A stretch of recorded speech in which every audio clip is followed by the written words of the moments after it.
Detente un momento y trae a la mente, con toda intención, una preocupación real que ya llevas contigo hoy. No una preocupación inventada para este ejercicio, sino la que de verdad ronda cuando bajas la guardia. Algo pendiente, algo incierto, algo que todavía no tiene resolución. Piensa en ella con detalle durante los próximos 60 segundos. No la alejes, no la resuelvas, no la conviertas en una lista de soluciones. Solo sosténla ahí, delante de ti, como quien sostiene un objeto que pesa más de lo que aparenta. Mientras la sostienes, dirige la atención hacia tu cuerpo. Nota la mandíbula, si se ha cerrado un poco más de lo habitual. Nota el pecho, si la respiración se ha vuelto más corta y más alta, quedándose cerca de las clavículas en vez de bajar hacia el abdomen. Nota el estómago, si algo ahí se ha contraído sin que se lo hayas pedido. 60 segundos completos. Cuenta despacio si te ayuda. Ahora suelta el pensamiento. Ese pensamiento que acabas de sostener durante un minuto ya puso en marcha algo que todavía no puedes ver ni sentir, en una glándula del tamaño de una nuez, ubicada justo encima de cada uno de tus riñones. Nada te atacó, nadie te persiguió, no hubo ningún objeto físico moviéndose hacia ti a una velocidad peligrosa. Lo único que ocurrió es que una idea, una secuencia de palabras y escenas generadas por tu propia corteza cerebral, atravesó una estructura del tamaño de la uña de tu pulgar, situada en lo profundo de cada hemisferio. Y sin embargo, si pudieras ver dentro de tu cuerpo en este momento, encontrarías una glándula suprarrenal liberando una molécula que en los próximos minutos alcanzará tu hígado, tu tejido adiposo, tus vasos sanguíneos, tu sistema inmune y hasta el hipocampo, la misma región que archiva tus recuerdos. Una preocupación sin sustancia física logra lo que ningún objeto pequeño debería lograr: mover cantidades medibles de una hormona a través de kilómetros de tejido, en cuestión de minutos. Tu intuición, la que usas todos los días para calcular si una piedra va a golpearte o si un coche va a frenar a tiempo, fue calibrada por la evolución para objetos de tamaño medio, moviéndose a velocidades que puedes ver. No fue calibrada para una molécula invisible, viajando por tu propio torrente sanguíneo, activada por una frase que tú mismo inventaste hace un minuto. ¿Cómo logra un pensamiento sin masa desplazar gramos de sustancia química por todo tu cuerpo? Antes de explicar qué le hace la preocupación a tu cerebro, conviene entender qué es, físicamente, la estructura que la preocupación activa primero. La amígdala no es una sola pieza. Es un conjunto de núcleos, del tamaño aproximado de una almendra, uno en cada hemisferio, enterrado bajo la corteza temporal. Durante décadas la llamamos, de manera simplificada, el centro del miedo, y esa simplificación no es del todo falsa, pero esconde algo más interesante. La amígdala no distingue bien entre una amenaza real y una amenaza imaginada. Para las neuronas que la componen, una serpiente en el pasto y una factura vencida generan patrones de activación sorprendentemente parecidos. Lo que la mayoría de las personas cree es que preocuparse es solo un pensamiento, algo que ocurre exclusivamente en el terreno mental, separado del cuerpo. Lo que la neurociencia ha documentado, en cambio, es que la amígdala está conectada de manera directa con el hipotálamo, una estructura del tamaño de una uva ubicada en la base del cerebro, y el hipotálamo, a su vez, controla la glándula pituitaria, y la pituitaria controla las glándulas suprarrenales, dos órganos del tamaño de una nuez que descansan justo encima de tus riñones. Esta cadena tiene un nombre técnico, el eje hipotálamo-hipófisis-adrenal, y funciona menos como una decisión consciente y más como una línea de producción. Cada estructura libera una sustancia que ordena a la siguiente que libere la suya, hasta que la última glándula de la cadena vierte cortisol al torrente sanguíneo. Aquí está el dato que casi nadie conoce. Los receptores para el cortisol, la hormona que cierra esa cadena, no están solo en el cerebro. Están presentes en prácticamente todas las células nucleadas del cuerpo humano, desde las células del hígado hasta las del sistema inmune, desde las fibras musculares hasta las neuronas del hipocampo. Esto significa que cuando el eje hipotálamo-hipófisis-adrenal se activa, no está enviando una orden a un órgano en particular. Está emitiendo una instrucción que casi cualquier célula del cuerpo puede recibir y ejecutar, cada una a su manera.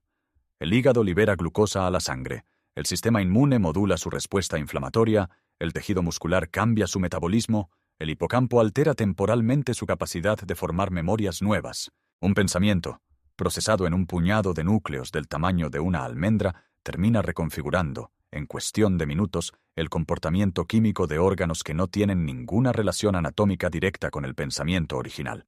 La analogía más precisa no viene de la biología, viene de la ingeniería de telecomunicaciones. El cortisol se parece a una señal de radiodifusión, no a una llamada telefónica. Una llamada telefónica conecta un punto con otro punto, de manera exclusiva y dirigida.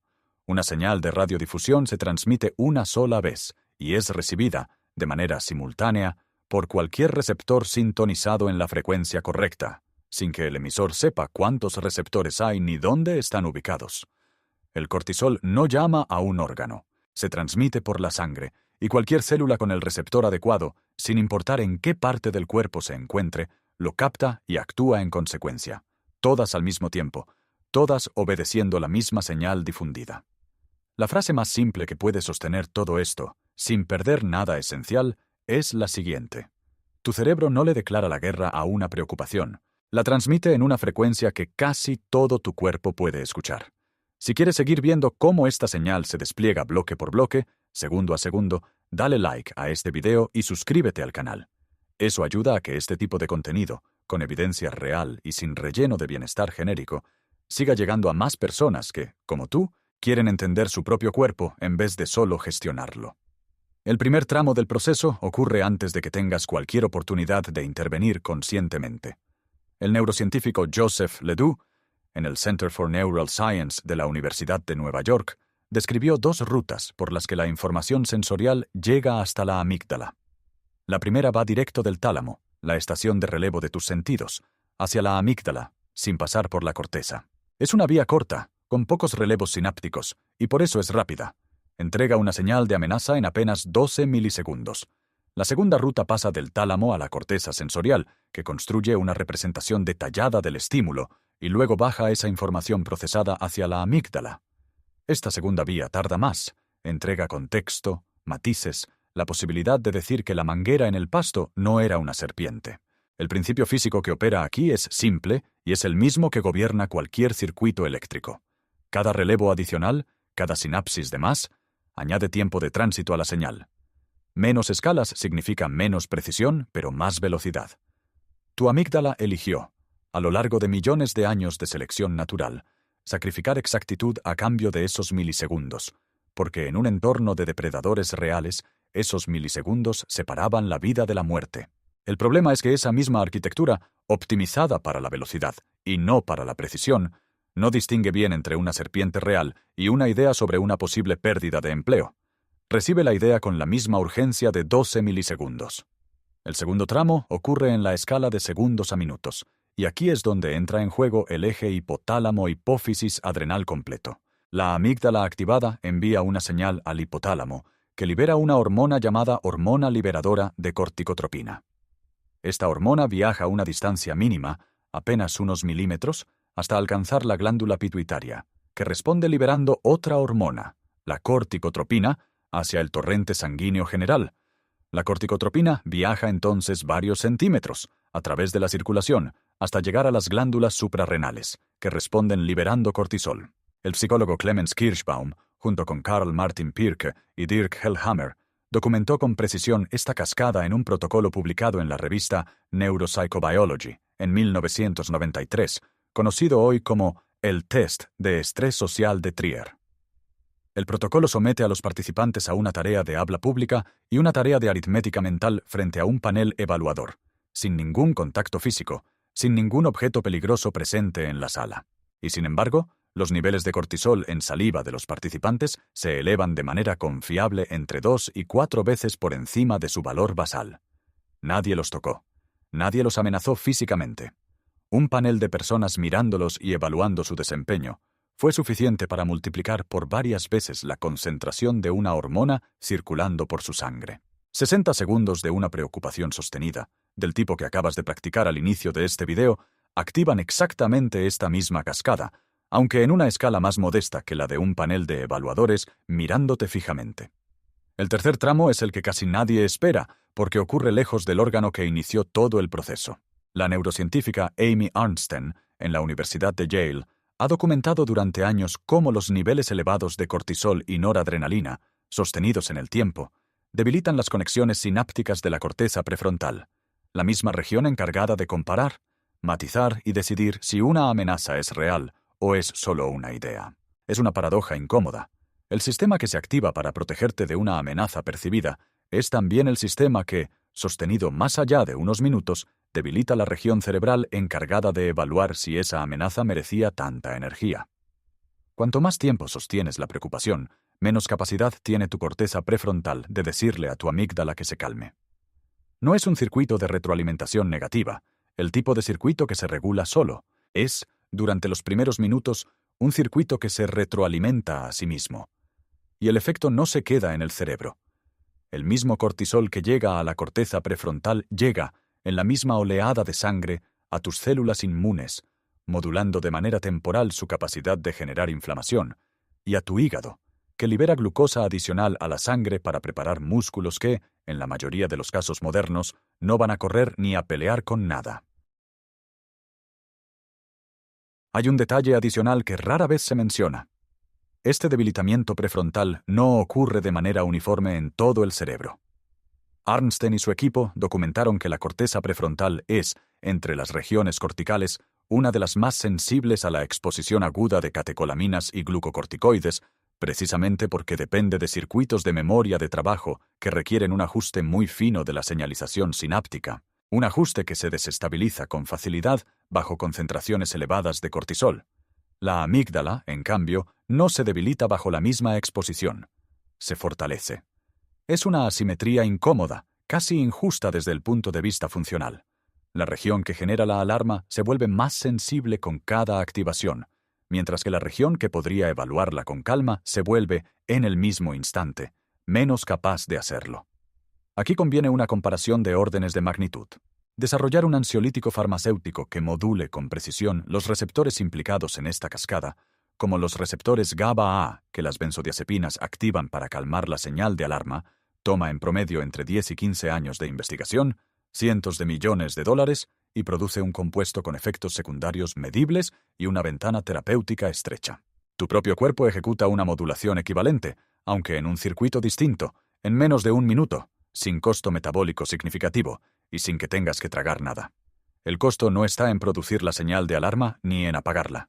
El costo está en cuántas veces al día decides, sin darte cuenta, encender esa señal por algo que ni siquiera está ocurriendo todavía. Si este primer recorrido por la cascada ya te dejó pensando en cuántas veces al día activas este circuito sin notarlo, dale like ahora y suscríbete, porque el resto de este video explica qué pasa cuando esta cascada se repite todos los días durante semanas, y eso cambia bastante más de lo que imaginas. Lo que acabas de leer describe un episodio único. 60 segundos de preocupación, seguidos por minutos de cascada hormonal, seguidos por un retorno gradual al estado basal en la siguiente hora. Pero la vida moderna rara vez ofrece un solo episodio. Ofrece docenas, repartidos a lo largo del día, cada uno reactivando la misma cadena antes de que la anterior haya terminado de apagarse. El neuroendocrinólogo Bruce McEwen, en la Universidad Rockefeller, propuso un término preciso para describir lo que ocurre cuando esto se repite durante semanas o meses: carga alostática. La alostasis es la capacidad del cuerpo de alcanzar estabilidad a través del cambio, activando y desactivando sistemas como el eje hipotálamo-hipófisis-adrenal según haga falta. La carga alostática es el desgaste acumulado que queda cuando ese sistema se activa con demasiada frecuencia o no logra apagarse del todo entre una activación y la siguiente. No es una falla puntual. Es una deriva, un sistema que, activación tras activación, va perdiendo la capacidad de volver por completo a su estado de reposo original, de la misma manera en que una pieza de metal sometida a ciclos repetidos de tensión, cada uno individualmente por debajo del punto de ruptura, termina fracturándose por fatiga, no por un solo golpe demasiado fuerte. Los ingenieros que diseñan puentes y fuselajes de avión conocen esta curva con precisión matemática. Se llama curva de Böhler y describe cuántos ciclos de tensión moderada puede soportar un material antes de fallar, aunque ninguno de esos ciclos, por sí solo, se acerque al límite de resistencia. Tu eje hipotálamo-hipófisis-adrenal tiene una curva equivalente, aunque nadie te la haya mostrado nunca en una consulta médica. Dos síntomas que probablemente ya sentiste y que probablemente atribuiste a otra causa encajan directamente en esta curva. El primero es la fatiga que no se explica por falta de sueño. Te levantas después de 8 horas en la cama y sigues sintiendo que cargas un peso. No en los músculos, sino en algo más difuso, más parecido a una batería que nunca llegó a cargarse por completo. Buena parte de esa fatiga no proviene de un músculo agotado, sino de un eje hormonal que ha estado encendiéndose y apagándose de manera irregular durante semanas, gastando recursos metabólicos en preparar respuestas que nunca llegaron a usarse. El segundo síntoma es la dificultad para concentrarte en tareas que antes te resultaban simples, la sensación de que la mente salta de un pensamiento a otro sin poder sostener ninguno. Esto no es, como se suele creer, una falla de carácter o de disciplina. Es, en gran medida, el resultado medible del debilitamiento sostenido de las conexiones prefrontales que documentó Arnsten. Una corteza prefrontal que ha estado recibiendo dosis repetidas de cortisol y noradrenalina, semana tras semana, pierde parte de su capacidad de sostener la atención en una sola cosa a la vez, precisamente porque su función es priorizar, y bajo carga alostática sostenida, todo empieza a competir por la misma prioridad de emergencia. La creencia común dice que si te sientes agotado y disperso es porque trabajas demasiado, duermes poco, o simplemente te falta fuerza de voluntad para organizarte mejor. Lo que el mecanismo revela es distinto. Puedes dormir 8 horas exactas y seguir acumulando carga alostática si tu día está hecho de decenas de microactivaciones del eje hipotálamo-hipófisis adrenal, cada una de 60 segundos o menos, cada una invisible por separado, cada una sumándose a un ciclo de fatiga por tensión que no depende de cuántas horas duermes, sino de cuántas veces al día enciendes una alarma para una amenaza que solo existe como idea. La escala de tiempo aquí importa. Un solo episodio de preocupación, como el que hiciste al inicio, se resuelve en la siguiente hora, con el cortisol volviendo a su nivel basal de manera parecida a como el agua de una olla que dejó de hervir tarda un rato en enfriarse hasta la temperatura ambiente.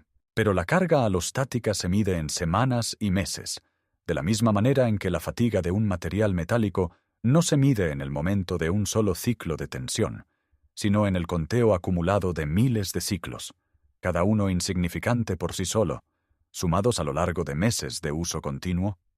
El eje hipotálamo-hipófisis adrenal no se queda encerrado en la relación entre tu cerebro y tus glándulas suprarrenales. Se conecta de manera directa y medible con un sistema que casi nadie asocia con la preocupación: el sistema digestivo.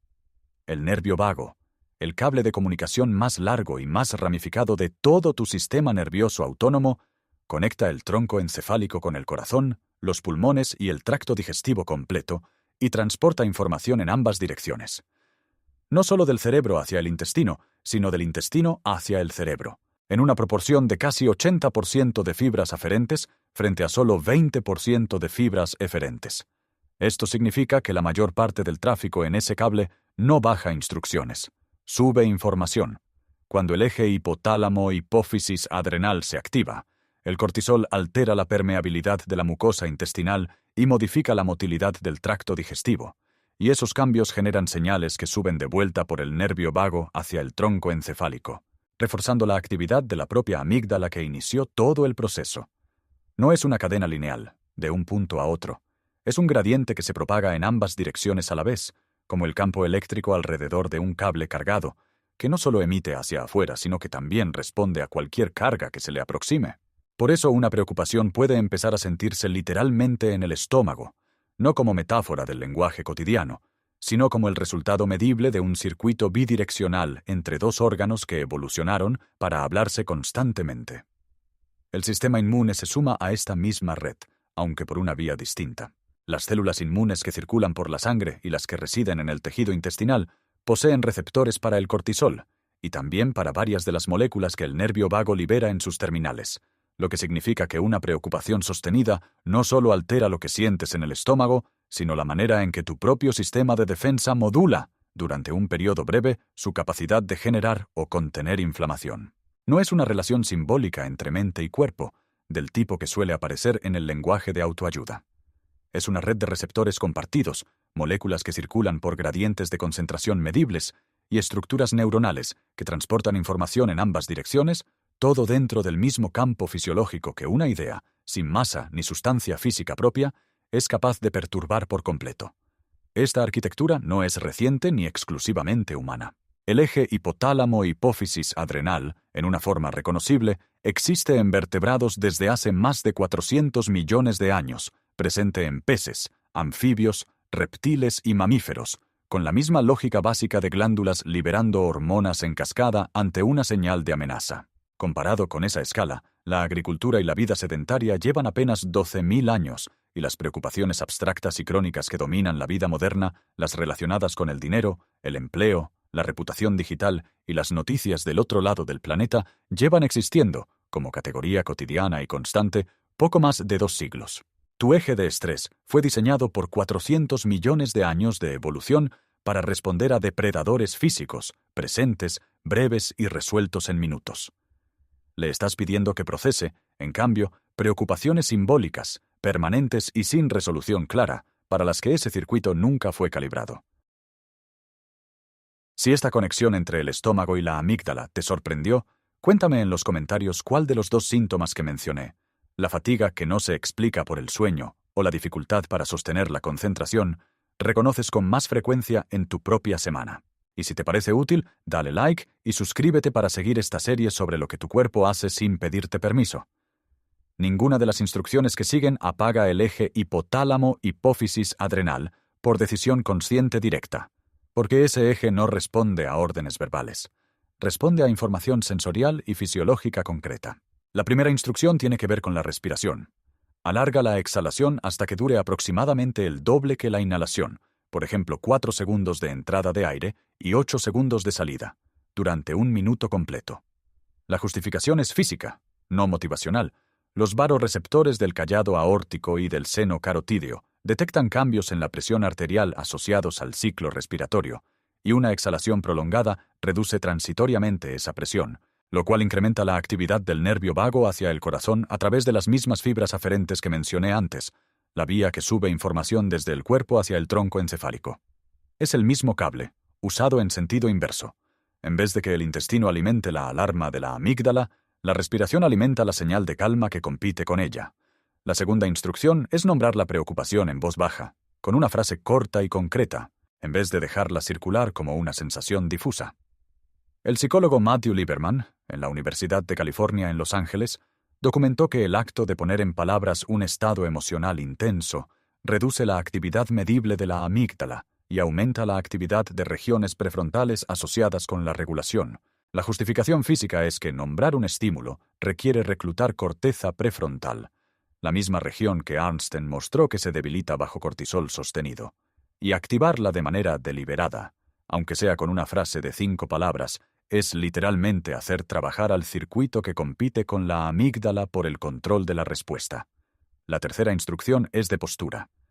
Deja caer los hombros y afloja la mandíbula mientras haces esto, en vez de mantener la tensión muscular que suele acompañar a la preocupación sin que lo notes.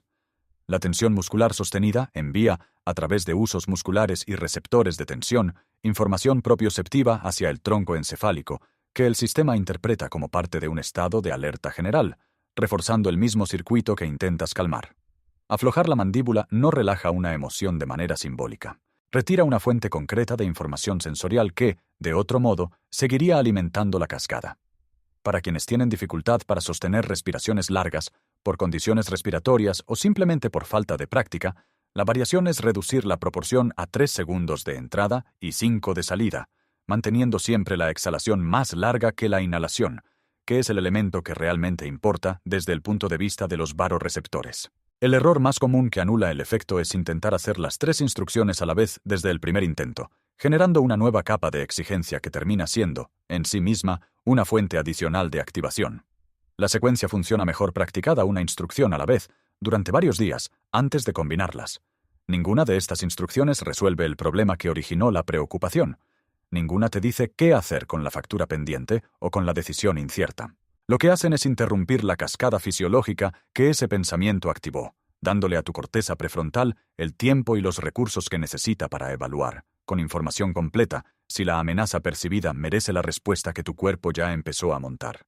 Hay algo desconcertante en descubrir que tu cuerpo no distingue, al menos no en los primeros 12 milisegundos, entre un peligro que existe frente a ti y un peligro que solo existe como una construcción de tu propia corteza cerebral, hecha de lenguaje, de memoria y de proyección hacia un futuro que todavía no ha ocurrido.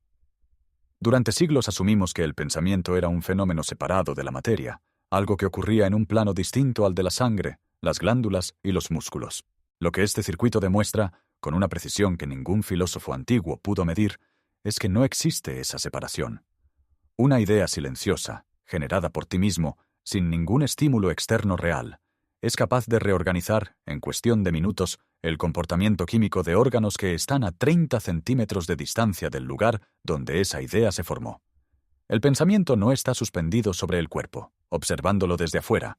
Es una de sus funciones, tan física como la contracción de un músculo o la secreción de una glándula, solo que ocurre en un tejido capaz de generar sus propias señales de entrada, sin necesidad de que el mundo exterior le proporcione una amenaza real. Esto no significa que la preocupación sea inútil ni que debas eliminarla por completo, porque el mismo circuito que hoy se activa por una factura pendiente es el que durante 400 millones de años mantuvo con vida a cada uno de tus antepasados vertebrados frente a depredadores reales. Significa, en cambio, que la frontera entre lo mental y lo físico, la que separábamos con tanta comodidad en el lenguaje cotidiano, no existe donde creíamos que existía. Tu cuerpo entero es el territorio donde un pensamiento se convierte en sustancia, y esa conversión no pide permiso, no distingue entre lo real y lo imaginado, y ocurre exactamente igual mientras lees esta última frase.